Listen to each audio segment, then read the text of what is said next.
मैले प्राय कमेन्टहरू देखिरहेको हुन्छु। मानिसहरूले हर्क साम्पाङलाई बौला, पागल, घमण्डी भनेर गाली गरिरहेको हुन्छ।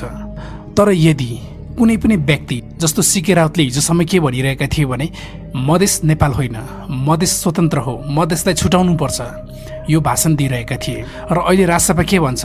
सीके राउतसँग मिल्नुपर्छ, सीके राउत राष्ट्रवादी नेता हो इत्यादि भनिरहेका छन्। तर यदि कुनै पनि देशमा बसेर देश टुक्राउने कुरा गर्छ भने उसलाई त्यहाँ देशद्रोहीको आरोप लगाएर कि त उसलाई आजीवन जेलमा हालिन्छ कि त उसलाई झुन्डाइन्छ। उसको सर्वस्व त हरण हुन्छ नै।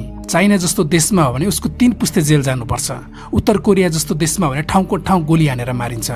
इन्डिया जस्तो देशमा हो भने पनि आतंकवादी हो भनेर मुद्दा हालेर झुन्डाएर मारिन्छ। तर हाम्रो जस्तो देशमा जसले देश टुक्राउने कुरा गर्छ, जसले विदेशीको दलाली गर्नुपर्छ भनेर कुरा गर्छ र कसैले सिंहदरबार जलाइदिन्छु भनेर धम्की पनि दिएका थिए र जले पनि। भारतमा हेर्नुहोस् सोनाम वाङचुकको हालत के भयो। उसको माग एकदम सिम्पल थियो, ठुलो माग नै थिएन। तर आज हेर्नुहोस् उसको हालत के भएको छ। ऊ आज जेलमा छ। अनि नेपालमा चाहिँ खुल्लम खुल्ला जे भने पनि हुने, जे गरे पनि हुने। अनि त्यस्तो मानिसहरूको विरोध गर्दा चाहिँ कसरी बौला भयो? त्यसलाई बौला भनिँदैन, त्यसलाई घमण्ड भनिँदैन। बौला त त्यो मानिसहरूले भनिरहेका छन् जो खुद ऊ आफै बौला छ। कि त उसमा चेतना छैन ठिक र गलत छुटाउन सक्ने, कि त त्यो मान्छे डलरमा बिकिसकेको छ, कि त त्यो मान्छेले गुखाएको छ।